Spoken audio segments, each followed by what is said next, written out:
Hello friends, स्वागत है आपके अपने चैनल एक्सेल स्टडी में। और आज मैं लेके आई हूँ समर्पण सीरीज का जो बीपीएससी 71st प्रीलिम्स का एडिटोरिया का टेस्ट नंबर 8 है वो। और इससे पहले आप लोग देखे होंगे तो 1 to जो 7 एडिटोरिया के समर्पण सीरीज का जो टेस्ट सीरीज है वो करवाया जा चुका है। और आप लोग को अगर इसका पीडीएफ चाहिए तो आप हमारे टेलीग्राम चैनल से जुड़ के वहां से आप लोग को इसका पीडीएफ फ्री में मिल जाएगा। और इसके अलावा वहाँ पे आपको बीपीएससी प्रीलिम्स से रिलेटेड अदर इंस्टीट्यूट के करंट अफेयर से लेके जितने भी टेस्ट सीरीज हैं वो सारे ही आपको वहाँ पे मिल जाते हैं। और इसके अलावा आपको वहाँ बिहार दरोगा का भी टेस्ट सीरीज आपको फ्री में प्रोवाइड करवाया जाता है। तो आप लोग वहाँ से जुड़ें और मैक्सिमम बेनिफिट उठाएं। तो चलिए अब हम लोग इसके क्वेश्चन को सॉल्व कर लेते हैं। तो इसका जो पहला क्वेश्चन दिया हुआ है, इसका सबसे पहला क्वेश्चन है कि निम्नलिखित में से कौन मूल राशि है। तो आप सभी को पता है कि मूल राशि जो है 7 मूल राशि है। और अगर हम लोग देखें तो इसमें लंबाई, समय, द्रव्यमान, ताप और पदार्थ की मात्रा, विद्युत धारा और ज्योति तीव्रता, ये सारा ही मूल राशि है। और ए, बी और सी ये तीनों मिला के दिया हुआ है। तो इसीलिए हमारा आंसर वो डी हो जाएगा कि उपरोक्त में से एक से अधिक इसका आंसर है। नेक्स्ट हमारा है कि निम्नलिखित कथनों पर विचार करें और उपरोक्त में से कौन सा कथन सही है वो कथन बताना है। तो इसमें पहला स्टेटमेंट है कि एक पिकोमीटर में 10⁻⁻12 मीटर होता है। तो ये बिल्कुल ठीक है। और दूसरा इसमें दिया हुआ है कि एक पारसेक में 3.08 इंटू 10⁻16 मीटर होता है। तो ये दोनों ही ठीक है और इसीलिए हमारा ऑप्शन सी सही हो जाएगा। आगे दिया हुआ है कि शक्ति का एसआई मात्रक क्या है। ये तो बहुत आसान है कि जूल प्रति सेकंड जो है शक्ति का एसआई मात्रक हो जाएगा। चलिए अब हम लोग आगे देख लेते हैं। नेक्स्ट है कि सूचियों को सूची 2 से मिलान करना है, जिसमें सूची 1 में मात्रक दिया हुआ है और सूची 2 में मात्रक की जो राशि है वो। तो इसीलिए अब हम लोग चलिए इसको मिलान करते हैं। तो इसमें जो सबसे पहले दिया हुआ है कि ओम मीटर, तो ओम मीटर जो यूनिट है यह है विद्युत प्रतिरोधकता का, यानी कि 3। फिर है एम्पियर, तो एम्पियर विद्युत धारा का। फिर है डॉप्सन, डॉप्सन ओजोन परत की मोटाई से मापी जाती है। और क्यूसेक से जल का बहाव मापा जाता है। तो इस तरीके से हमारा सीक्वेंस जो बन के आता है 3 4 2 1 का, इसीलिए हमारा ऑप्शन ए जो है वो सही हो जाएगा। नेक्स्ट हमारा क्वेश्चन दिया हुआ है, हाइग्रोमीटर मापन उपकरण है। तो हाइग्रोमीटर जो है वो वायुमंडलीय आर्द्रता का मापन है। और यही अगर यह हाइड्रोमीटर होता तो वस्तु के सापेक्षिक घनत्व को और दूध की शुद्धता को लैक्टोमीटर से मापा जाता है। और वर्षा मापक यंत्र जो है वो रेन गेज है। ये भी आप लोग को पता होगा। आगे है निम्न में से कौन सदिश राशि है। तो इसमें से देखेंगे तो जैसे कि सदिश राशि में आता है बल, वेग, विस्थापन, तो ये सारा ही जो क्वांटिटी है, तो ये यानी कि जो राशियां हैं वो सारे सदिश राशियां हैं। तो यहाँ देखेंगे तो बल सदिश राशि है। ऑप्शन बी हमारा सही आंसर है। आगे दिया हुआ है कि निम्नलिखित कथनों पर विचार करें और उपरोक्त में से कौन सा कथन सही है वो बताना है। इसमें पहला स्टेटमेंट है कि बस के अचानक चलने पर उसमें खड़ा यात्री आगे की ओर जड़त्व के कारण गिर जाता है। तो आगे की ओर नहीं बल्कि पीछे की ओर गिरेगा, इसीलिए ये स्टेटमेंट गलत हो जाएगा। नेक्स्ट है कि गेंद पकड़ते समय खिलाड़ी अपने हाथों को पीछे की ओर संवेग शून्य करने के लिए खींचता है। तो ये बिल्कुल सही है। और जिससे क्या होगा कि जो जो बॉल पकड़ रहा है खिलाड़ी उसके हाथ पे दबाव कम होने की वजह से क्या होगा कि चोट कम लगेगी। इसीलिए हाथ को जब भी कोई कैच करता है तो वो पीछे की ओर खींच के। नेक्स्ट हमारा दिया हुआ है कि बंदूक से गोली छूटते समय बंदूक पकड़ने वाले व्यक्ति को आगे की ओर झटका लगता है। तो आगे की ओर झटका नहीं लगेगा, जैसे ही आप बंदूक चलाएंगे तो आप पीछे की ओर आप यानी कि बंदूक जो है जैसे ही उसे छर्रा जो है उसे निकलेगा तो आप पीछे की ओर झुक जाएंगे, ना कि आगे की ओर। तो इसीलिए जो है ये तीसरा स्टेटमेंट भी गलत है। तो इसमें सिर्फ दूसरा स्टेटमेंट सही है, इसीलिए हमारा ऑप्शन सी जो है वो सही आंसर हो जाएगा।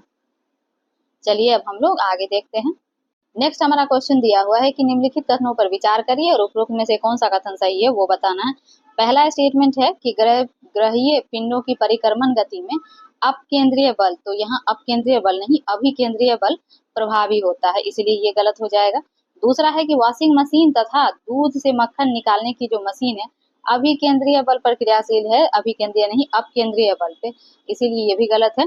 और तीसरा है कि कार या बस के द्वारा वक्रीय पथ पर मुड़ते समय आवश्यक अभिकेंद्रीय बल केंद्र से विपरीत दिशा में काम करता है, तो केंद्र से विपरीत दिशा में हमेशा अपकेंद्रीय बल काम करेगा, तो इसीलिए ये स्टेटमेंट गलत हो जाएगा। और यही वजह है कि वॉशिंग मशीन और दूध से जो मक्खन निकालते हैं उसमें अपकेंद्रीय बल लगता है, तो इसमें कोई भी स्टेटमेंट सही नहीं है और सही पूछ रहा है, इसीलिए ऑप्शन डी सही हो जाएगा, इनमें से कोई भी सही नहीं है।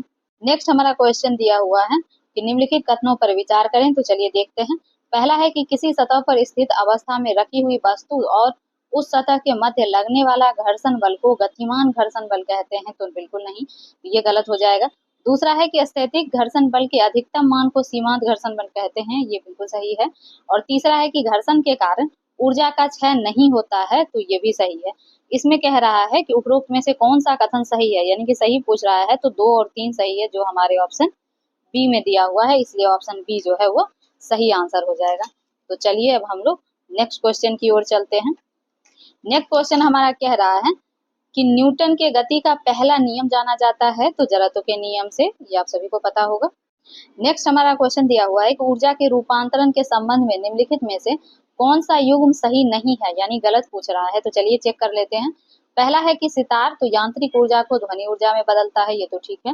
दूसरा है विद्युत चुंबक जो है विद्युत ऊर्जा को चुंबकीय ऊर्जा में बदलता है, तो ये भी ठीक है।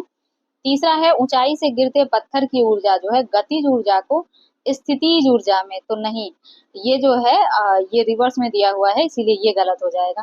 और फिर आगे दिया हुआ है विद्युत से लिए रासायनिक को विद्युत ऊर्जा में, तो ये भी ठीक है। और गलत पूछ रहा है, इसीलिए ऑप्शन सी हमारा सही आंसर है।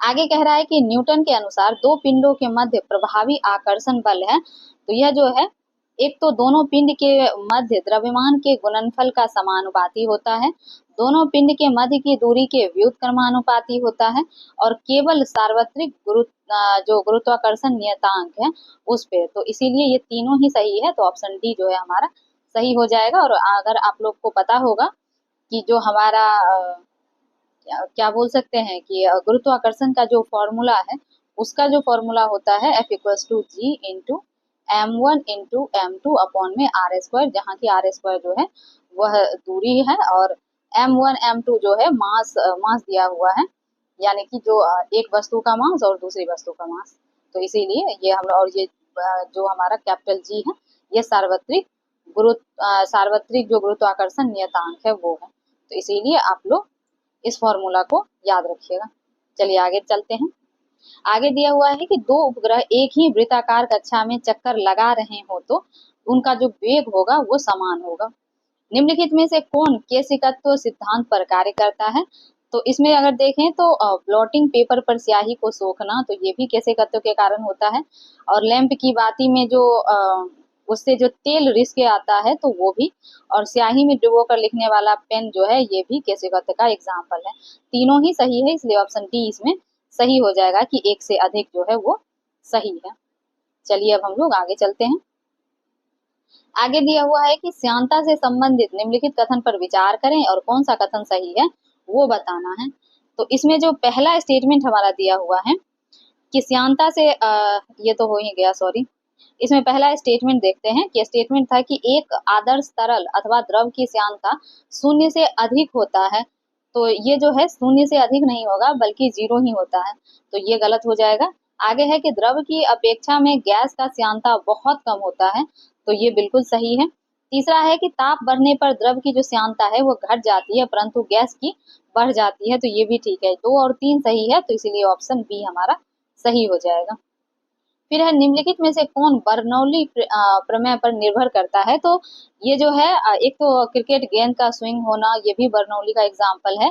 फिर है कि तेज आंधी में टिन सेट का उड़ जाना, तो ये भी, और फिर तेज गति से गतिमान रेलगाड़ी के प्लेटफॉर्म के निकट होने पर गिरने का जोखिम, तो ये तीनों ही जो है बर्नौली प्रमेय पे काम करते हैं, तो या उसी पे बेस्ड है या एग्जाम्पल है, जो भी समझिए, तो ऑप्शन डी जो है इसका सही हो जाएगा कि एक से अधिक जो है वो सही हो जाएगा।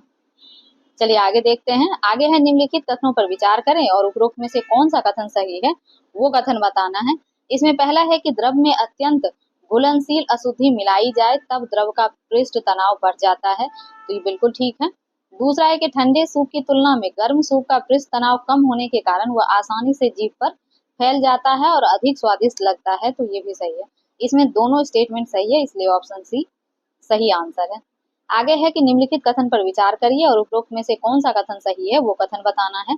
पहला है कि प्रत्यास्था की सीमा के अंदर अनुदैर्ध्य प्रतिबल और अनुदैर्ध्य विकृति का अनुपात यंग प्रत्यास्था गुणांक को दर्शाता है। और दूसरा है कि प्रत्यास्था की सीमा के अंदर अभिलंब प्रतिबल तथा आयतन विकृति का अनुपात जो है वह आयतन प्रत्यास्था गुणांक को दर्शाता है। तो ये दोनों ही स्टेटमेंट सही हैं, इसलिए ऑप्शन सी सही हो जाएगा कि 1 और 2 दोनों ठीक है।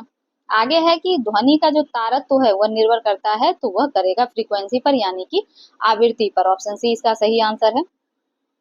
आगे है निम्नलिखित कथनों पर विचार करें और कौन सा कथन सही है वो बताना है। तो इसमें पहला स्टेटमेंट है कि प्रकाश एक अनुदैर्ध्य तरंग है, तो अनुदैर्ध्य नहीं बल्कि प्रकाश जो है अनुप्रस्थ है और ध्वनि अनुदैर्ध्य तरंग है। इसमें रिवर्स दिया हुआ है, इसलिए दोनों ही स्टेटमेंट गलत हो जाएगा। आगे है कि अनुप्रस्थ तरंग में तरंग की जो गति की दिशा है माध्यम के कण के कंपन करने की दिशा में लंबवत होती है, तो बिल्कुल ठीक। और फिर है अनुदैर्ध्य तरंग में तरंग की गति की दिशा जो है माध्यम के कणों के कंपन करने की दिशा के अनुदिश होती है, तो ये भी सही है। तो 3 4 सही है सिर्फ, तो ऑप्शन बी सही हो जाएगा कि केवल 3 और 4 सही हैं। चलिए आगे देख लेते हैं।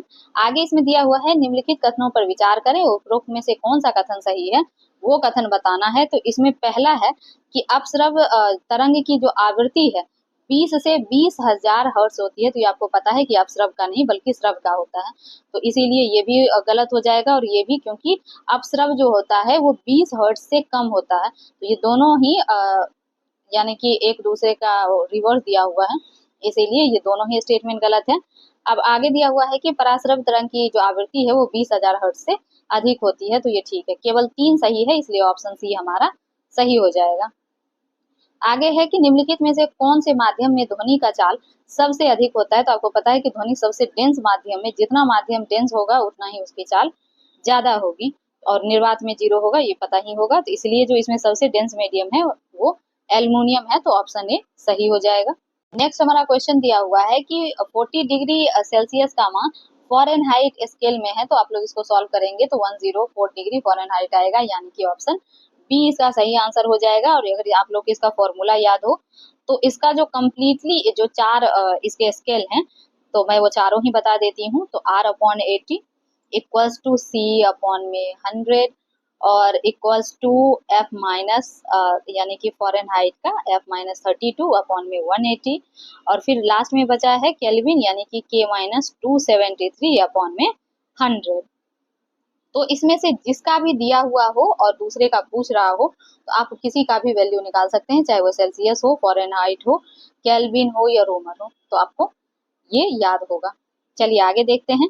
आगे कह रहा है कि ऊष्मा किस विधि द्वारा बिना किसी माध्यम के सीधी किरणों के रूप में एक स्थान से दूसरे स्थान पर पहुंचती है। तो ये आप सभी को पता है कि विकिरण के माध्यम से पहुंचती है, यानी कि ऑप्शन सी जो है वो सही हो जाएगा। अगर चालन देखें तो चालन जो है यह ठोस में जो है इसके द्वारा जो है ऊष्मा का स्थानांतरण होता है, संवहन में तरल और गैस, तो इसलिए आप लोग को ये भी पता होना चाहिए।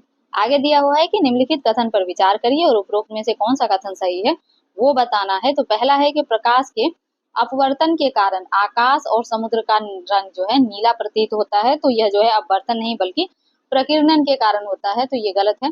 दूसरा है कि प्रकाश के प्रकीर्णन के कारण आकाश में तारे टिमटिमाते हुए दिखाई देते हैं, तो यह जो है प्रकीर्णन का नहीं अपवर्तन का एग्जाम्पल है, इसीलिए ये भी गलत हो जाएगा, क्योंकि अपवर्तन के कारण ही आपको तारे टिमटिमाते हुए दिखाई देते हैं।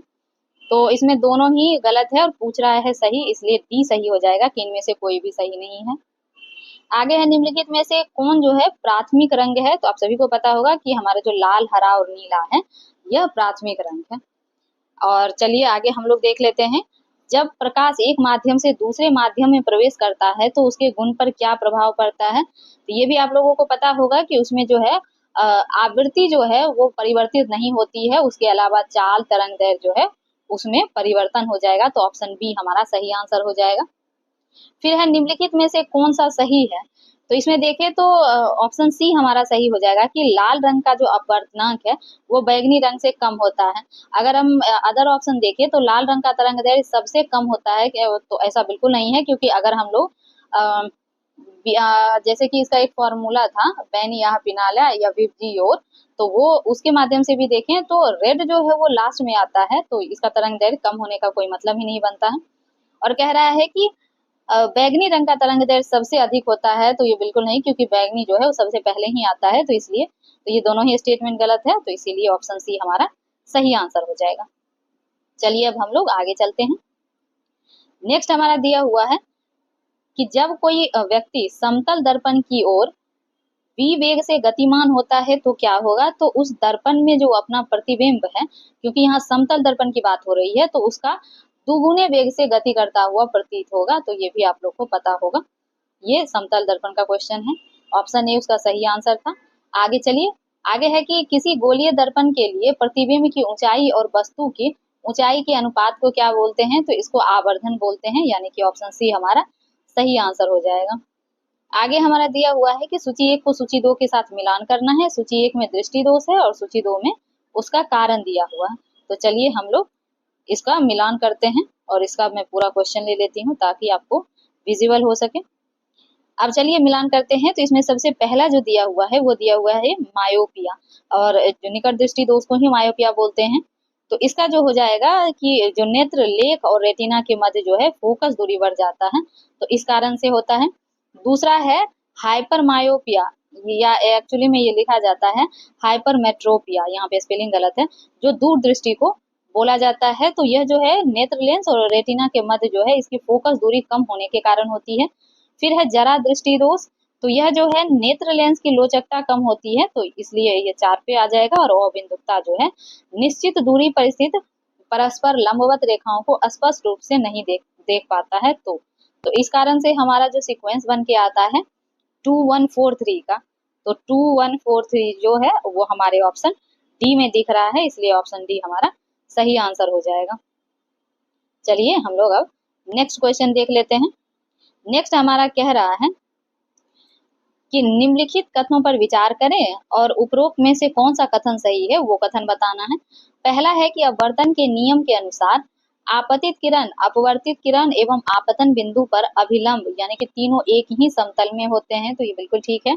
दूसरा है कि जब प्रकाश का अपवर्तन निर्वात से किसी माध्यम में हो तो उसका अपवर्तनांक पूर्ण आंतरिक परावर्तन कहलाता है। नहीं नहीं नहीं, यह पूर्ण आंतरिक परावर्तन नहीं कहलाएगा, बल्कि निरपेक्ष अपवर्तनांक कहलाएगा, तो ये गलत है। दूसरा है और तीसरा स्टेटमेंट है कि क्रांतिक कोण जो है सघन माध्यम में बना हुआ आपतन कोण होता है, जिसके लिए विरल माध्यम से अपवर्तन कोण का मान 90 डिग्री होता है, तो ये बिल्कुल ठीक है। और चौथा इसमें दिया हुआ है कि आपतन कोण का मान क्रांतिक कोण से अधिक हो जाए तो निरपेक्ष अपवर्तनांक कहते हैं, तो इसको निरपेक्ष अपवर्तनांक नहीं कहेंगे, बल्कि इसको पूर्ण आंतरिक परावर्तन कहते हैं, तो इसीलिए जो है ये स्टेटमेंट भी गलत है। इसमें 1 और 3 ही सही है जो हमारे ऑप्शन सी में है, इसलिए ऑप्शन सी सही हो जाएगा। चलिए अब हम लोग नेक्स्ट क्वेश्चन की ओर चलते हैं। नेक्स्ट में हमारा दिया हुआ है कि निम्नलिखित में से कौन सा कथन सही है। इसमें पहला है कि उत्तल दर्पण का उपयोग सर्च लाइट और वाहन के हेडलाइट में होता है, तो उत्तल का नहीं होता, अवतल का होता है। फिर अवतल दर्पण का उपयोग वाहन के साइड मिरर के रूप में होता है, तो साइड मिरर में नहीं होता बल्कि फ्रंट लाइट में होता है, तो ये भी गलत है। और अगर हम तीसरा देखें तो कह रहा है उत्तल दर्पण को अपसारी दर्पण कहते हैं, तो ये बिल्कुल ठीक है। तो इसमें पूछ रहा है कि सही, तो इसलिए ऑप्शन सी हमारा सही है, तो इसीलिए सही आंसर ऑप्शन सी इसमें हो जाएगा। आगे है कि आकाश में इंद्रधनुष किस कारण से बनता है, तो यह जो है एक तो सूर्य प्रकाश का जो है परावर्तन और पूर्ण आंतरिक परावर्तन के कारण, फिर इसमें सूर्य प्रकाश का वर्ण विक्षेपण और अपवर्तन के कारण भी, तो ये तीनों ही कारण है उसके, इसीलिए ऑप्शन डी सही हो जाएगा कि उपयुक्त जो है सभी कारण है। नेक्स्ट हमारा क्वेश्चन है कि निम्नलिखित कथनों पर विचार करें और जो कथन सत्य है उनका चयन करना है। तो पहला है कि वस्तु का बड़ा या छोटा प्रतिबिंब बनना रेटिना पर निर्भर करता है, तो ऐसा नहीं है। और दूसरा है कि किसी वस्तु का प्रतिबिंब रेटिना पर 10 सेकंड तक बना रहता है, तो 10 नहीं बल्कि 1/10 सेकंड तक ही रहता है, इसीलिए ये भी गलत है। इसमें दोनों स्टेटमेंट गलत है, इसलिए ऑप्शन डी हमारा सही आंसर हो जाएगा। चलिए अब हम लोग नेक्स्ट क्वेश्चन की ओर चलते हैं। तो हमारा जो नेक्स्ट क्वेश्चन दिया हुआ है कि सरल सूक्ष्मदर्शी में उपयोग किया जाता है तो कम फोकस दूरी वाले उत्तल लेंस का, इसलिए ऑप्शन ए हमारा सही आंसर है। नेक्स्ट हमारा जो क्वेश्चन दिया हुआ है कि निम्नलिखित में से कौन सा क्वेश्चन सही है। इसमें ऑप्शन डी हमारा सही हो जाएगा कि अमीटर को वोल्ट मीटर में बदलने के लिए समानांतर क्रम में लगे निम्न प्रतिरोध के जगह श्रेणी क्रम में उच्च प्रतिरोध का तार जोड़ दिया जाता है, तो ऑप्शन डी जो है वो सही हो जाएगा।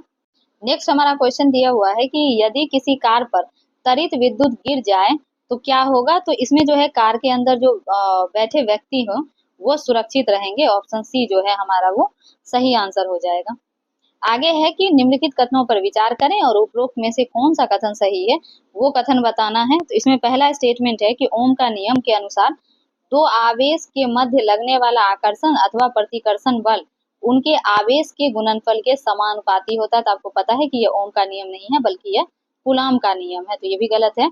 और दूसरा है कि कूलाम का नियम के अनुसार चालक के सिरों पर लगाया गया विभवांतर उसमें प्रवाहित धारा के अनुक्रमानुपाती होता है, तो यह कूलाम का नियम बल्कि ओम का नियम है। तो दोनों ही रिवर्स में दिया हुआ है, तो पूछ रहा है सही, तो कोई भी सही नहीं होगा, तो ऑप्शन डी हमारा सही आंसर है।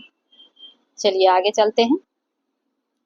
नेक्स्ट हमारा जो क्वेश्चन दिया हुआ है वो कह रहा है कि निम्नलिखित में से कौन प्रतिचुंबकीय पदार्थ है। तो इसमें देखें तो चांदी और जस्ता जो है यह प्रतिचुंबकीय है। आगे है निम्नलिखित में से कौन सा कथन सही है। तो इसमें हम देखें तो ऑप्शन डी केवल सही होगा कि नाभिकीय रिएक्टर की जो खोज है वह एनरिको फर्मी के द्वारा किया गया था। और उसके अलावा आपको पता होगा कि रेडियो एक्टिविटी का जो खोज किया गया था वह हेनरी बैक्यूरेल के द्वारा किया गया था, ना कि मैडम क्यूरी के द्वारा। परमाणु संरचना का भी आपको पता होगा कि नील बोर और रदरफोर्ड के द्वारा, और प्रकाश विद्युत प्रभाव का जो है यह आइंस्टीन के द्वारा। तो इसीलिए हमारा ऑप्शन डी सही हो जाएगा।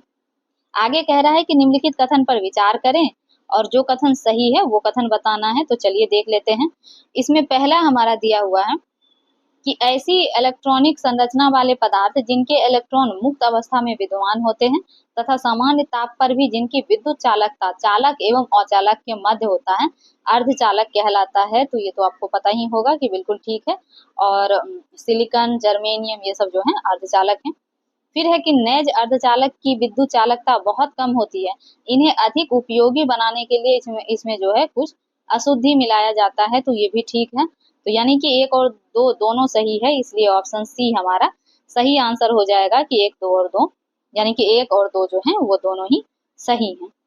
चलिए आगे चलते हैं। आगे इसमें कह रहा है कि अतिचालक वे तत्व होते हैं। तो अतिचालक जो है वैसा तत्व होगा जो कि बहुत कम तापमान पर इसका प्रतिरोध जो है वो घटकर शून्य हो जाता हो, यानी कि ऑप्शन बी जो है वो सही हो जाएगा। तो चलिए अब हम लोग नेक्स्ट क्वेश्चन की ओर चलते हैं। नेक्स्ट हमारा जो क्वेश्चन है कि निम्नलिखित कथनों पर विचार करें तथा सत्य कथन का चयन करें। तो चलिए देख लेते हैं। इसमें पहला है कि डायोड का निर्माण जर्मेनियम तथा सिलिकॉन से किया जाता है और ये दोनों ही सेमीकंडक्टर हैं, यानी कि अर्धचालक, ये आपको पता है।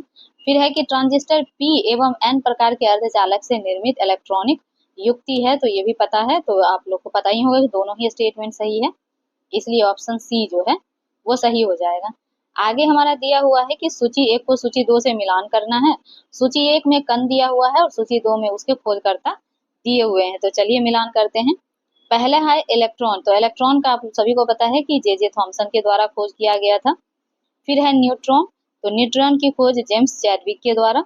और प्रोटॉन की जो खोज है यह गोल्डस्टीन के द्वारा। और पॉजिट्रॉन जो है एंडरसन के द्वारा। यानी कि हमारा जो सीक्वेंस है 3124 का, तो इस तरीके से हम देखें तो 3124 ऑप्शन ए में है, जो कि हमारा सही आंसर है।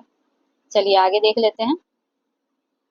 अब आगे कह रहा है कि निम्न कथन पर विचार करिए और जो कथन सही है वो बताना है।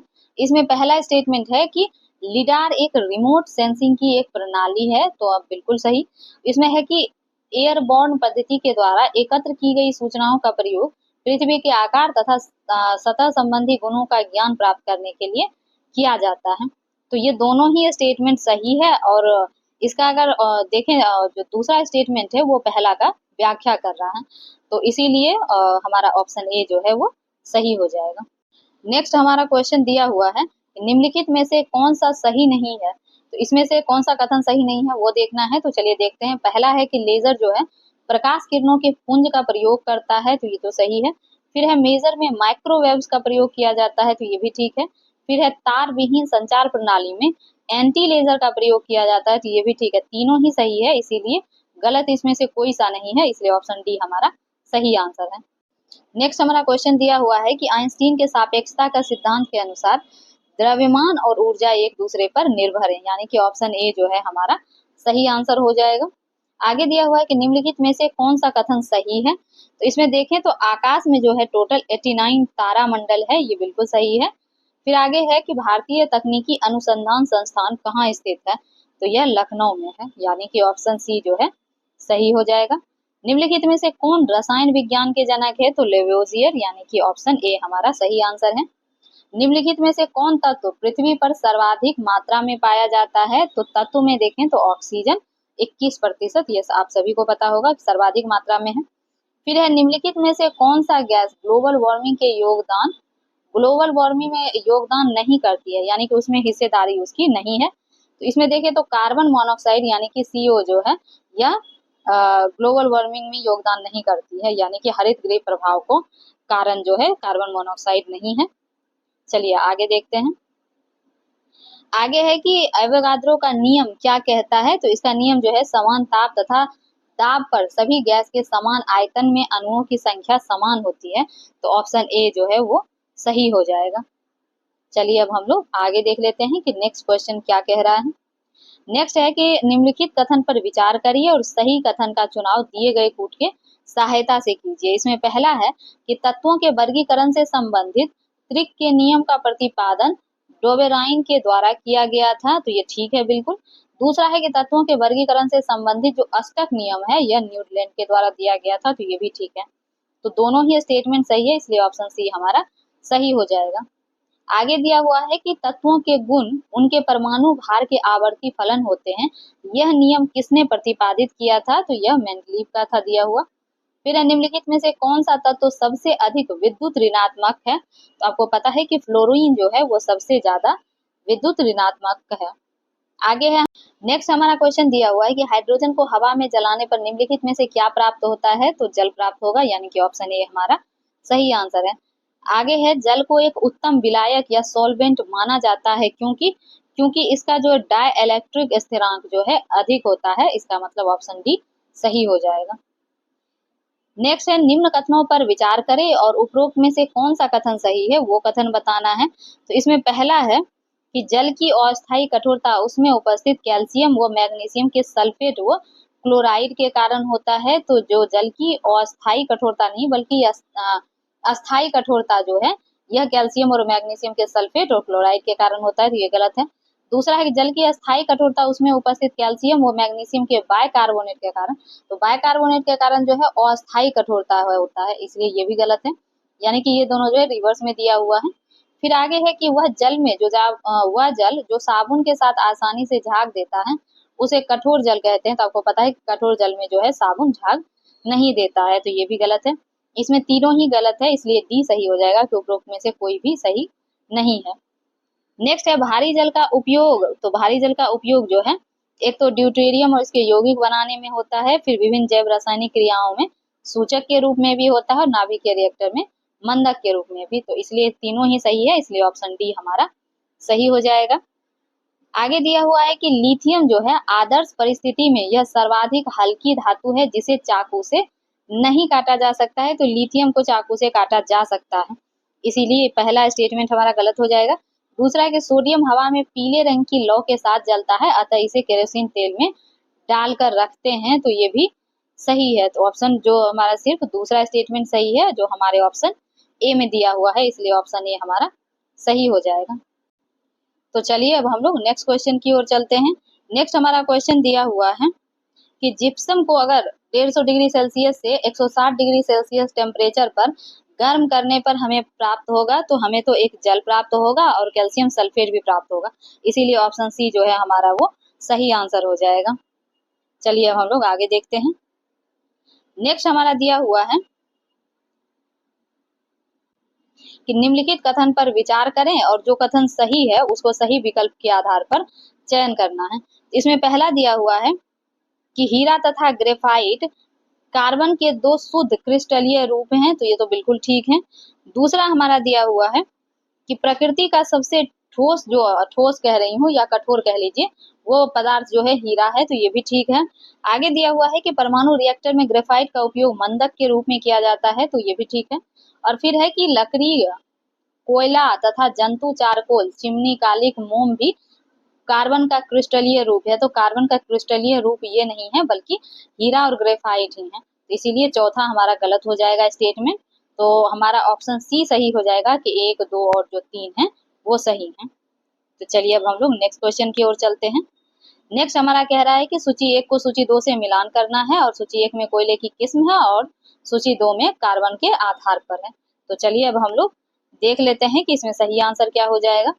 पहला है एंथ्रासाइट। तो एंथ्रासाइट जो है यह सबसे अच्छा कोयला माना जाता है, तो सर्वोत्तम कोयला है। फिर है इसके बाद जो नंबर आता है बिटुमिनस का, तो बिटुमिनस सामान्य कोयला है। फिर लिग्नाइट है, तो लिग्नाइट को आपको पता है कि इसको जो है निर्माणधीन कोयला बोलते हैं, यानी कि ऑप्शन जो हमारा है ये 2 से कंबाइन होगा। और पीट जो है इसको भूरा कोयला बोला जाता है। तो इस तरीके से अगर हम देखें तो हमारा कॉम्बिनेशन बन के आता है 4, 3 और 2, 1, जो कि हमारा ऑप्शन ए में दिया हुआ है, इसलिए ऑप्शन ए हमारा सही हो जाएगा। आगे है कि कांच से संबंधित निम्नलिखित कथनों पर विचार करें। तो चलिए हम लोग देखते हैं। और इसमें पहला स्टेटमेंट दिया हुआ है कि कांच जो है एक यौगिक है, तो यौगिक नहीं है बल्कि कांच मिश्रण का एग्जाम्पल है, इसलिए पहला गलत हो जाएगा। दूसरा है कि कांच जो है अति शीतल द्रव होता है, तो ये तो बिल्कुल ठीक है। फिर है कि कांच को धीरे धीरे ठंडा करने की क्रिया को कांच का अम्लीकरण करते हैं, तो ये अम्लीकरण नहीं है बल्कि इसको क्वेंसिंग बोला जाता है, तो ये हमारा गलत हो जाएगा तीसरा।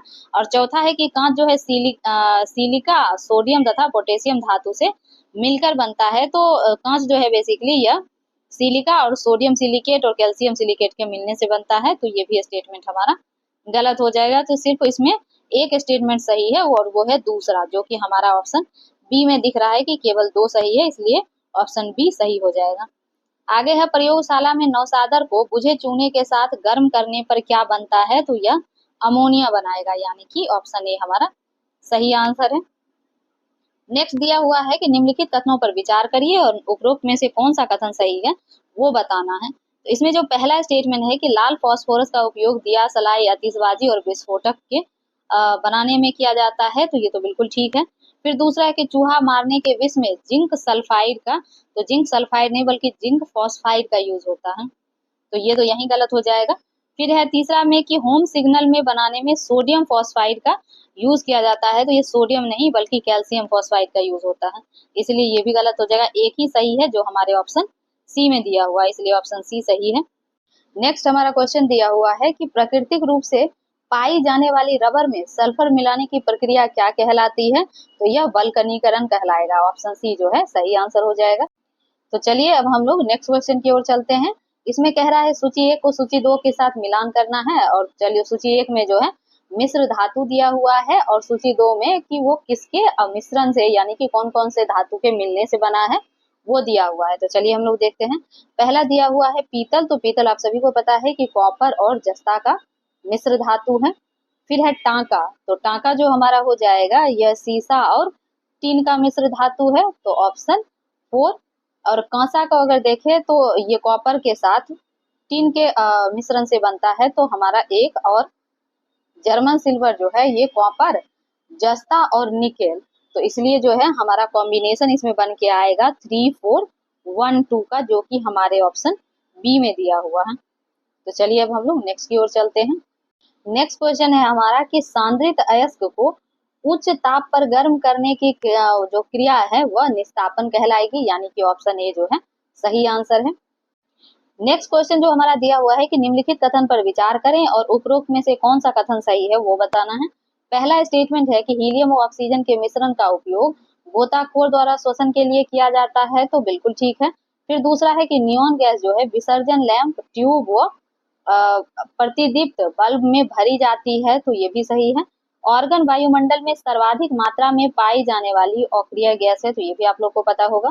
फिर है कि रेडॉन जो है रेडियो सक्रिय तत्व होता है, तो ये भी ठीक है। इसमें सारा ही स्टेटमेंट सही है, इसलिए ऑप्शन डी हमारा सही हो जाएगा कि सभी कथन इसमें से सही है। आगे दिया हुआ है कि शुष्क बर्फ या ड्राई आइस है, तो यह है ठोस कार्बन डाइऑक्साइड, यानी कि ठोस कार्बन डाइऑक्साइड को ही हम लोग ड्राई आइस बोलते हैं। नेक्स्ट क्वेश्चन है हमारा कि निम्नलिखित कथन पर विचार करें और उपरोक्त में से कौन से अम्लीय वर्षा के कारक हैं वो बताना है। तो ये आप सभी को पता होगा कि एक तो सल्फर ऑक्साइड और नाइट्रोजन ऑक्साइड, ये दोनों ही जो है अम्लीय वर्षा के कारक हैं, आपको पता होगा। तो इसीलिए 1 और 3 जो है ये सही हो जाएगा। तो चलिए अब हम लोग आगे चलते हैं। आगे है कि किसी नाभिक का परमाणु संख्या, तो ये भी आप लोग को पता होगा कि इलेक्ट्रॉन की संख्या के बराबर होता है। नेक्स्ट क्वेश्चन हमारा दिया हुआ है कि पुरातत्व खोज के काल निर्धारण में निम्नलिखित में से किसका प्रयोग किया जाता है। तो इसमें जो है कार्बन 14 का यूज होता है, ऑप्शन बी हमारा सही आंसर है। नेक्स्ट हमारा क्वेश्चन है कि सूची 1 को सूची 2 से मिलान करना है। तो चलिए मिलान करते हैं। इसमें पहला है प्रोड्यूसर गैस, तो ये आपको पता है कि यह नाइट्रोजन और कार्बन मोनोऑक्साइड के मिलने से बनता है। फिर है कोल गैस, जो कि हमारा हाइड्रोजन, कार्बन मोनोऑक्साइड और मीथेन के मिश्रण से बनता है। और भाप अंगार गैस जो है हाइड्रोजन प्लस कार्बन मोनोऑक्साइड, और एलपीजी जो है वो प्रोपेन, ब्यूटेन और आइसोब्यूटेन। इस तरीके से जो हमारा कॉम्बिनेशन बन के आता है वो है 3, 4, 2, 1, जो हमारे ऑप्शन ए में दिख रहा है, इसीलिए ऑप्शन ए इसका सही आंसर है। चलिए नेक्स्ट देखते हैं। नेक्स्ट है निम्नलिखित कथन पर विचार करें और उपरोक्त में से कौन सा कथन सही है वो बताना है। पहला है कि ढलवा लोहा बहुत कठोर तथा भंगुर होती है, तो हाँ, तो पहला सही है। दूसरा है पिटवा लोहा आघात वर्धनीय, तन्य एवं रेशेदार, जो जल द्वारा समन करने पर नर्म रहता है, तो ये बिल्कुल ठीक है। फिर तीसरा है कि लोहा एवं 0.1% से 1.5% तक कार्बन की मिश्र धातु जो है वह इस्पात कहलाती है, तो ये भी सही है। इसमें तीनों सही है, इसलिए ऑप्शन सी हमारा सही हो जाएगा कि सभी आंसर इसमें से सही है। आगे है कि जो किसी रासायनिक अभिक्रिया की दर को परिवर्तित कर देते हैं तो वो कहलाते हैं। तो ये आप सभी को पता है कि यह जो है उत्प्रेरक का भी कार्य है और संदमक का भी, यानी कि ऑप्शन इसका सी जो है वो सही आंसर हो जाएगा। आगे दिया हुआ है कि निम्न कथन पर विचार करिए और असत्य कथन को चुनिए, यानी कि असत्य कथन चुनना है। तो चलिए हम लोग देखते हैं। पहला है कि अल्केन का सामान्य सूत्र CnH2n+2 होता है, जो कि बिल्कुल ठीक है। यही एल्काइन का अगर देखेंगे सामान्य सूत्र तो CnH2n-2 होता है, और एल्कीन का जो है ये सामान्य सूत्र CnH2n। तो ये तीनों ही जो है वो सही दिया हुआ है, अब पूछ इसमें गलत रहा है, इसीलिए से ऑप्शन डी हमारा सही आंसर हो जाएगा कि इनमें से कोई भी जो है असत्य नहीं है। चलिए आगे चलते हैं। अब हमारा नेक्स्ट क्वेश्चन क्या है वो देखेंगे। तो जो हमारा नेक्स्ट क्वेश्चन दिया हुआ है कि ऐसे कार्बनिक यौगिक क्या कहलाते हैं जिनके अणु सूत्र समान होते हैं परंतु भौतिक तथा रासायनिक गुण जो है वो भिन्न भिन्न होते हैं। तो ऐसे जो कार्बनिक यौगिक को आइसोमर्स बोलते हैं, या समाअवयवी या समावयवी। ऑप्शन डी जो है हमारा वो सही आंसर है। आगे है कि मानव द्वारा संश्लेषित किया गया जो पहला रेशा था वो कौन था, तो वह नायलॉन था, ये आप सभी को पता होगा। चलिए नेक्स्ट क्वेश्चन देख लेते हैं। हमारा नेक्स्ट क्वेश्चन दिया हुआ है सूची 1 को सूची 2 के साथ सुमेलित करिए। तो चलिए देख लेते हैं। इसमें पहला दिया हुआ है कि लैक्टिक एसिड, तो आप सभी को पता है कि लैक्टिक एसिड जो है दही में पाया जाता है।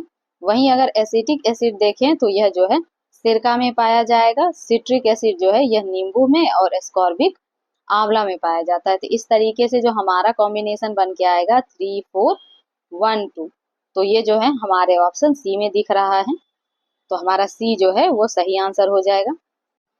तो चलिए अब हम लोग नेक्स्ट क्वेश्चन की ओर चलते हैं। हमारा नेक्स्ट क्वेश्चन है कि निम्न में से कौन रासायनिक अभिक्रिया के दौरान प्रोटॉन अथवा हाइड्रोजन आयन का त्याग करता है अथवा इलेक्ट्रॉन ग्रहण करता है, तो यह अम्ल है, यानी कि ऑप्शन ए हमारा सही आंसर है।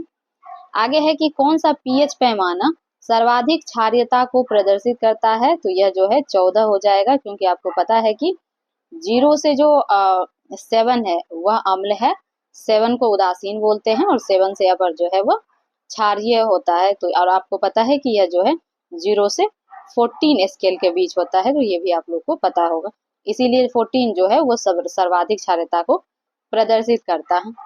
अब नेक्स्ट क्वेश्चन की ओर चलते हैं। हमारा नेक्स्ट क्वेश्चन है निम्नलिखित में से कौन रासायनिक परिवर्तन का उदाहरण नहीं है, यानी कि रासायनिक परिवर्तन का जो इसमें उदाहरण नहीं है वो आंसर बताना है। तो इसमें देखें लोहे में जंग लगना, तो ये रासायनिक परिवर्तन है। प्रकाश संश्लेषण जो है ये भी रासायनिक परिवर्तन का एग्जाम्पल है।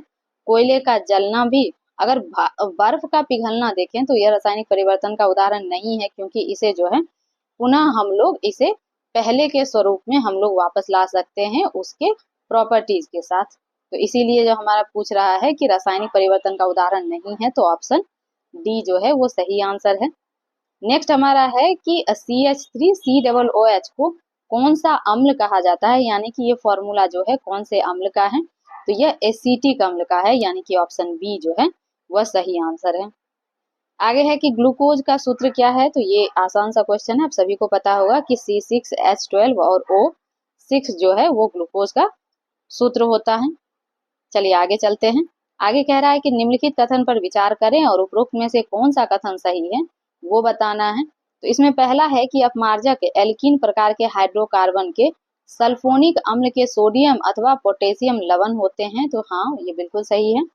दूसरा इसमें दिया हुआ है कि कठोर साबुन वसीय अम्लों के पोटेशियम लवण से निर्मित होते हैं, तो यह पोटेशियम नहीं बल्कि सोडियम लवण से निर्मित होंगे। और मृदु साबुन जो है वसीय अम्ल के सोडियम नहीं बल्कि पोटेशियम लवण से निर्मित होंगे, यानी कि ये दोनों रिवर्स में दिया हुआ है, इसीलिए ये दोनों स्टेटमेंट गलत हो जाएगा। तो हमारा ऑप्शन जो है ऑप्शन ए सही हो जाएगा कि केवल एक ही ऑप्शन सही है। तो चलिए अब हम लोग नेक्स्ट क्वेश्चन की ओर चलते हैं। तो नेक्स्ट हमारा क्वेश्चन है निम्नलिखित कथन पर विचार करें और उपरोक्त में से कौन सा कथन सही नहीं है उसको देखना है। तो चलिए हम लोग देखते हैं। पहला है कि आंतरिक दहन इंजन के सिलेंडर में जब ईंधन का अंतिम भाग उपयोग होता है तो यह समय से पूर्व जो है स्वतः प्रज्वलित होकर एक विशेष ध्वनि के साथ विस्फोट करता है, तो इसे ईंधन का उत्तम दहन माना जाता है। तो इसको ईंधन का उत्तम दहन नहीं मानते हैं बल्कि इसको जो है अपस्फुटन कहते हैं, इसीलिए ये स्टेटमेंट हमारा गलत है। दूसरा है कि किसी ईंधन के अपस्फुटन रोधी बुगों का मूल्यांकन उसकी ऑक्टन संख्या के आधार पर किया जाता है, तो ये बिल्कुल ठीक है। सिर्फ हमारा स्टेटमेंट दो ठीक है, इसलिए ऑप्शन ए हमारा सही आंसर हो जाएगा। तो चलिए अब हम लोग नेक्स्ट की ओर चलते हैं। अब हमारा नेक्स्ट क्वेश्चन कह रहा है कि अग्निशमक के रूप में निम्नलिखित में से किसका प्रयोग किया जाता है, तो ये भी आप लोग को पता होगा कि कार्बन टेट्राक्लोराइड का यूज होता है, यानी कि ऑप्शन बी सही है। नेक्स्ट है कि मोम जो है वह क्या है, तो चलिए ऑप्शन में देख लेते हैं। तो अगर हम ऑप्शन को देखें तो मोम जो है एक लंबी एल्कीन श्रृंखला से युक्त कार्बनिक पदार्थ है, यानी कि ऑप्शन ए हमारा सही आंसर है। फिर आगे दिया हुआ है कि निम्नलिखित में से कौन सही है, तो इसमें देखें तो हमारा ऑप्शन सी जो है वो सही हो जाएगा कि विलंबन में परिक्षेपित कणों का आकार 10⁻³ सेंटीमीटर से 10⁻⁴ सेंटीमीटर या इससे अधिक होता है। तो चलिए अब हम लोग नेक्स्ट क्वेश्चन देखते हैं। नेक्स्ट है कि सूची 1 के साथ सूची 2 का मिलान करिए। तो चलिए देखते हैं। इसमें एक साइड जो है यह तो दिया हुआ है कि धातु कौन सा है और दूसरे साइड उसका अयस्क जिससे वो निष्कासित होता है। तो चलिए अब हम लोग देख लेते हैं। पहला है थोरियम। तो थोरियम जो है यह मोनाजाइट से निष्कासित किया जाता है और आपको पता है कि मोनाजाइट बालू जो है वो सर्वाधिक मात्रा में केरल में पाया जाता है। फिर है एल्युमिनियम और इसका अयस्क जो है वो बॉक्साइट है। फिर है यूरेनियम, यूरेनियम का पिच ब्लेंड और आयरन का हेमेटाइट। इस तरीके से हमारा जो कॉम्बिनेशन बन के आएगा वह है 2, 3, 4, 1 का, जो हमारे ऑप्शन बी में दिख रहा है, इसलिए ऑप्शन बी जो है हमारा सही आंसर हो जाएगा। तो चलिए अब हम लोग नेक्स्ट क्वेश्चन की ओर चलते हैं। नेक्स्ट हमारा दिया हुआ है कि सिंदूर का रासायनिक नाम क्या है। तो सिंदूर का रासायनिक नाम है मर्क्यूरिक सल्फाइड, यानी ऑप्शन सी सही हो जाएगा। यूरेनियम 238 से कितने अल्फा कण निकलकर थोरियम जो 234 है उसमें परिवर्तित हो जाएंगे, तो इसमें से एक अल्फा कण अगर निकल जाए तो जो है यह थोरियम 234 में परिवर्तित हो जाएगा, यानी कि ऑप्शन डी हमारा सही आंसर हो जाएगा। चलिए अब हम लोग नेक्स्ट क्वेश्चन की ओर चलते हैं। इसमें निम्नलिखित में से कौन सा युग्म सही है, तो इसमें ऑप्शन सी जो है वो सही हो जाएगा। तो चलिए अब हम लोग नेक्स्ट क्वेश्चन देखते हैं। तो इसमें है कि निम्नलिखित में से कौन सा तत्व जो है वो हैलोजन नहीं है, तो सल्फर हैलोजन तत्व में नहीं आता है, इसलिए ऑप्शन डी सही हो जाएगा। तो चलिए नेक्स्ट क्वेश्चन की ओर चलते हैं। इसमें है निम्नलिखित कथन पर विचार करें और उपरोक्त में से कौन सा कथन सत्य है वो बताना है। तो इसमें पहला जो स्टेटमेंट है कि ऑहबाउ सिद्धांत के अनुसार उप कक्षाओं में इलेक्ट्रॉन के प्रवेश का उच्च स्तर से निम्न स्तर, तो नहीं उच्च से निम्न की ओर नहीं बल्कि निम्न से उच्च की ओर जाएगा, तो इसीलिए ये हमारा गलत है। दूसरा है कि पाउली का अपवर्जन नियम के अनुसार एक दिए गए परमाणु में किन्हीं दो इलेक्ट्रॉन के लिए चारों क्वांटम संख्या का मान समान होता है, तो इसमें जो है मान समान नहीं होता है बल्कि डिफरेंट होता है, तो इसीलिए जो है ये भी हमारा गलत हो जाएगा। और पूछ रहा है सत्य, तो कोई भी सही नहीं है, इसलिए ऑप्शन डी हमारा सही हो जाएगा कि इनमें से कोई भी नहीं।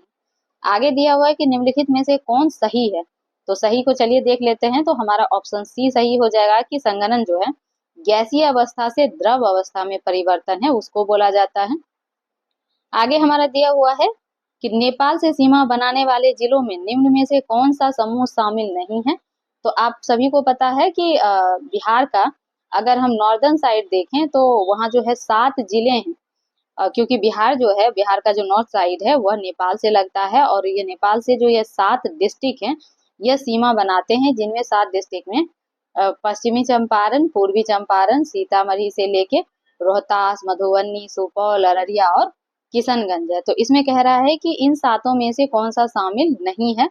तो इसमें अगर हम देखें तो हमारा जो है किशनगंज, शिवहर और सीतामढ़ी वाला जो ये जो है ऑप्शन डी, इसमें शामिल नहीं होगा, क्योंकि शिवहर अगर आप लोग देखें तो सीतामढ़ी के नीचे जो है ये बहुत छोटा सा है, और ये जो है सीतामढ़ी से बाउंड्री शेयर करता है, ना कि नेपाल के साथ। तो इसीलिए ये हमारा गलत हो जाएगा। बाद बाकी किशनगंज और सीतामढ़ी तो नेपाल से सीमा बनाते हैं, पर शिवहर नहीं बनाता, इसीलिए ये गलत हो जाएगा। तो चलिए अब हम लोग आगे चलते हैं। आगे दिया हुआ है निम्न कथन पर विचार करें और सत्य कथन का चयन करें। इसमें पहला स्टेटमेंट जो हमारा दिया हुआ है कि उत्तर प्रदेश से बिहार की 8 जिलों की सीमा लगती है, तो यह बिल्कुल ठीक है।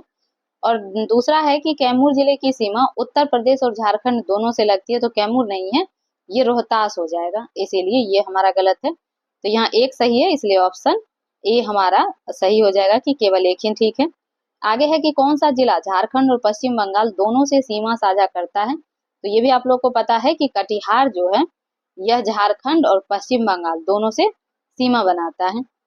आगे हमारा दिया हुआ है कि बिहार में सबसे ज्यादा जिलों से सीमा साझा करने वाला जिला कौन सा है। तो यह जो है पटना है, जो कि सबसे ज्यादा जिला से सीमा बनाता है।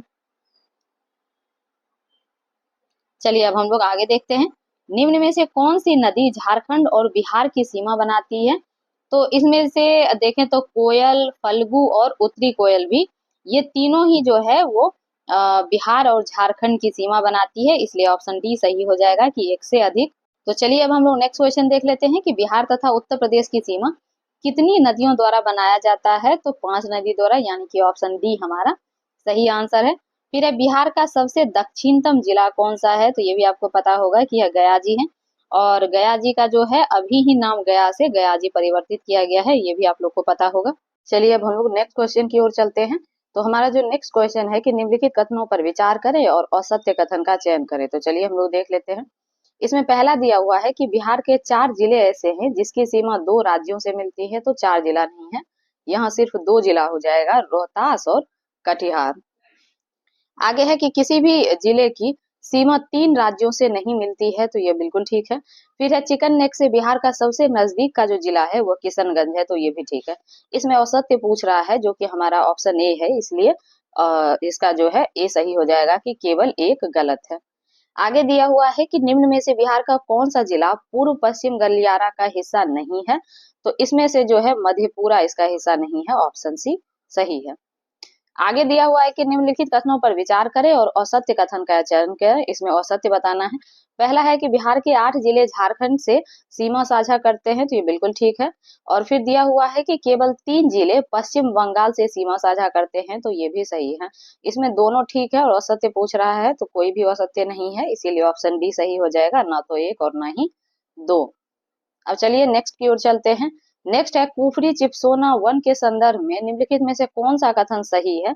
तो इसमें देखें तो ऑप्शन सी सही हो जाएगा कि यह आलू की वह किस्म है जिसका उपयोग चिप्स और फ्रेंच फ्राइज बनाने में होता है।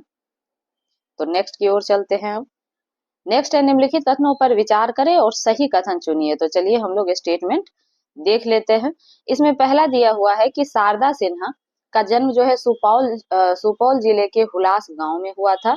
ये बिल्कुल ठीक है। दूसरा दिया हुआ उन्हें पद्मश्री और संगीत नाटक अकादमी पुरस्कार 1991 में मिला था। तो ये भी ठीक है।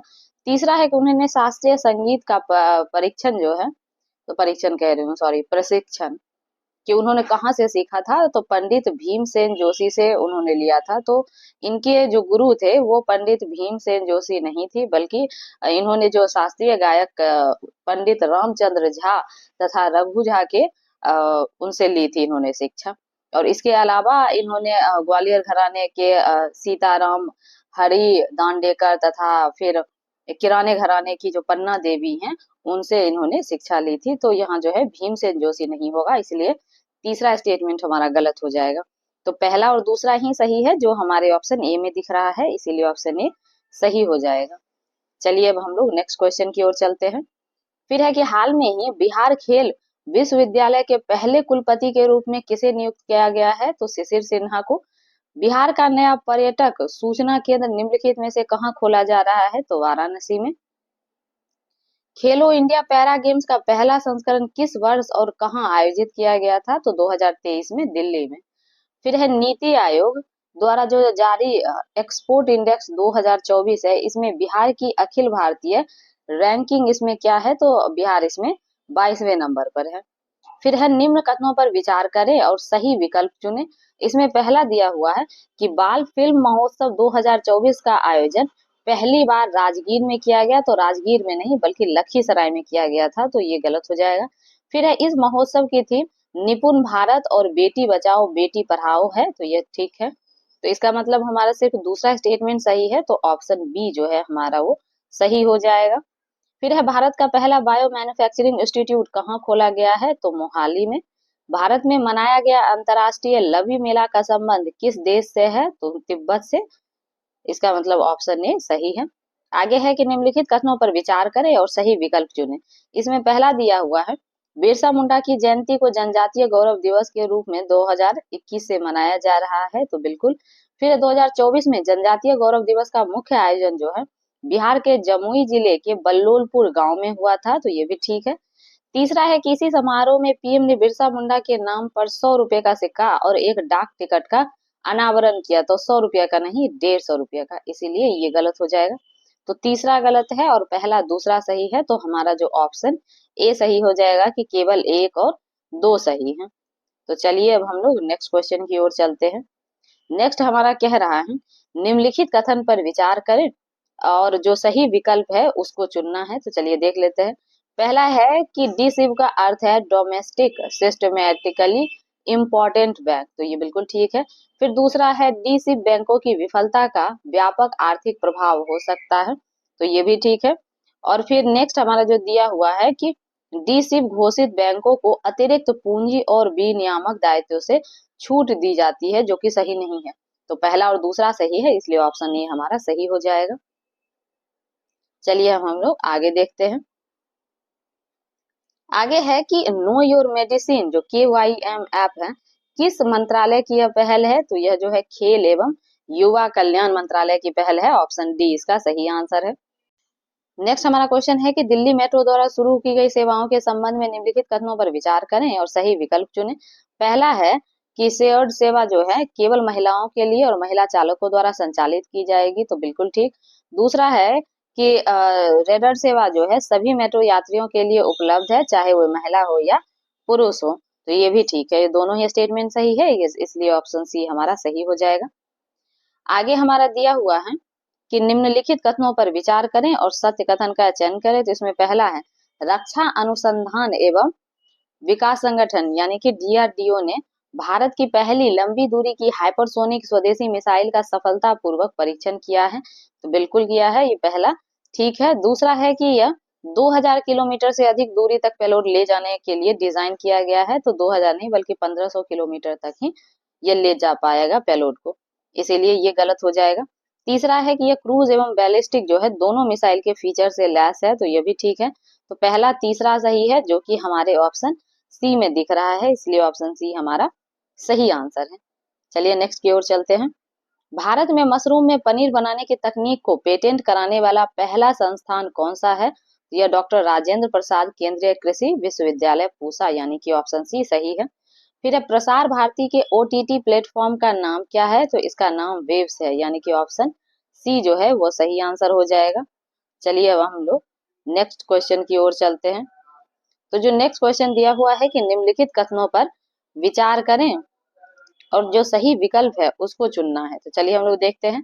पहला इसमें है कि सिलोफर पंचामृत कलश महाराष्ट्र के कोल्हापुर जिले के पारंपरिक धातु शिल्प कला का उदाहरण है। तो बिल्कुल है, यानी कि पहला ऑप्शन हमारा सही है। दूसरा है कि प्रधानमंत्री नरेंद्र मोदी ने इसे दक्षिण अफ्रीका के राष्ट्रपति को उपहार में दिया। तो दक्षिण अफ्रीका नहीं बल्कि नाइजीरिया के राष्ट्रपति को उपहार में दिया गया। तो ये गलत है, तो पहला ही स्टेटमेंट सही है, तो ऑप्शन ए हमारा सही हो जाएगा।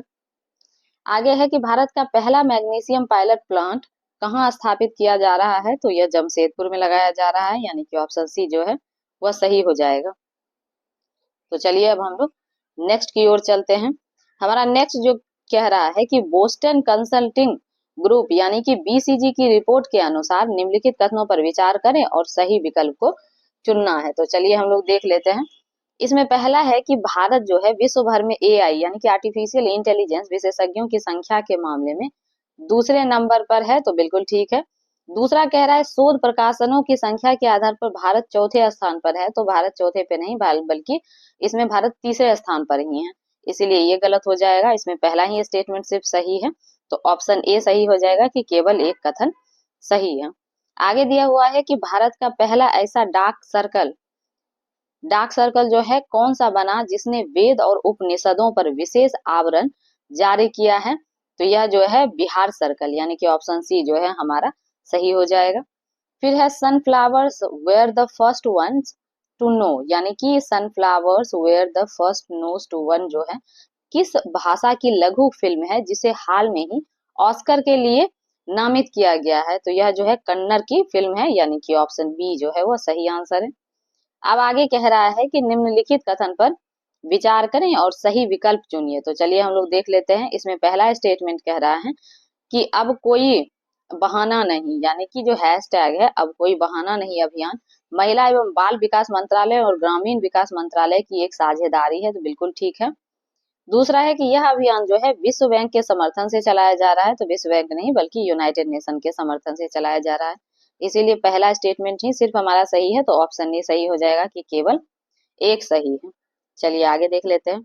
आगे है कि हाल में ही ब्रिटेन की कंजर्वेटिव पार्टी की पहली और श्वेत महिला अध्यक्ष कौन बनी है। तो यह है केमी बेडेनाच, यानी कि ऑप्शन सी जो है वो सही हो जाएगा। चलिए हम लोग अब नेक्स्ट देखते हैं। नेक्स्ट कह रहा है कि हाल में ही इंडोनेशिया की किन दो ज्वालामुखी में विस्फोट हुआ है। तो अभी जो है माउंट मेरापी और माउंट लियोटोबी लाकी लाकी में विस्फोट हुआ है, इसलिए ऑप्शन बी जो है वो सही है।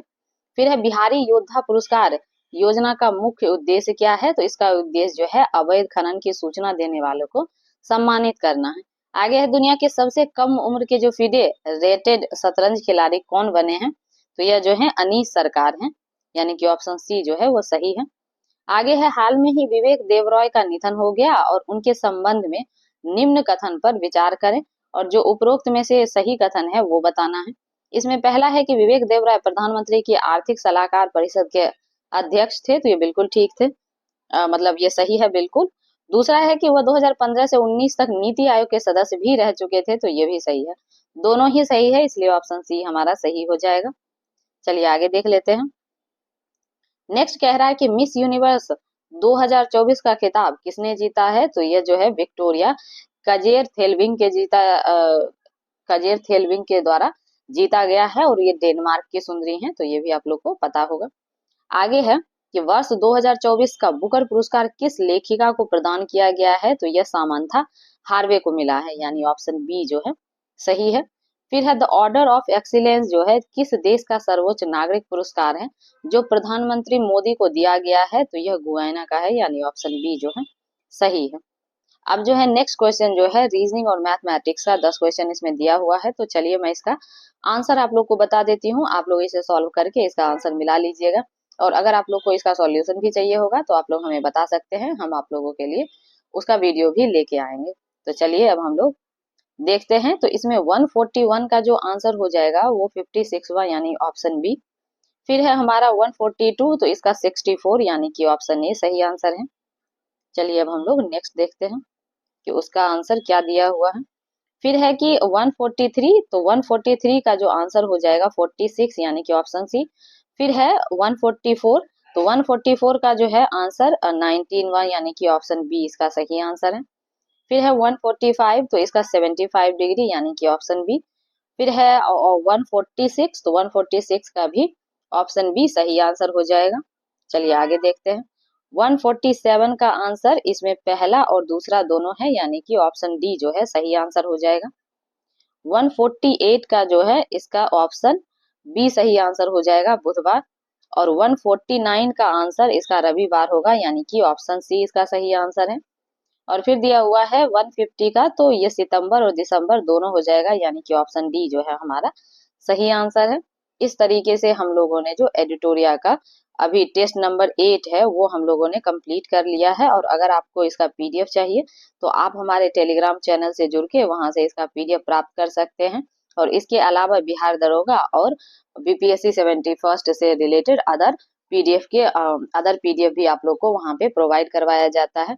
और अगर इसके अलावा भी आप लोगों को कुछ और कंटेंट चाहिए तो आप हमें कमेंट सेक्शन में जाके वहां पे बता सकते हैं। हम कोशिश करेंगे कि आपकी डिमांड के अकॉर्डिंग हम लोग कंटेंट और वीडियो लेके आए।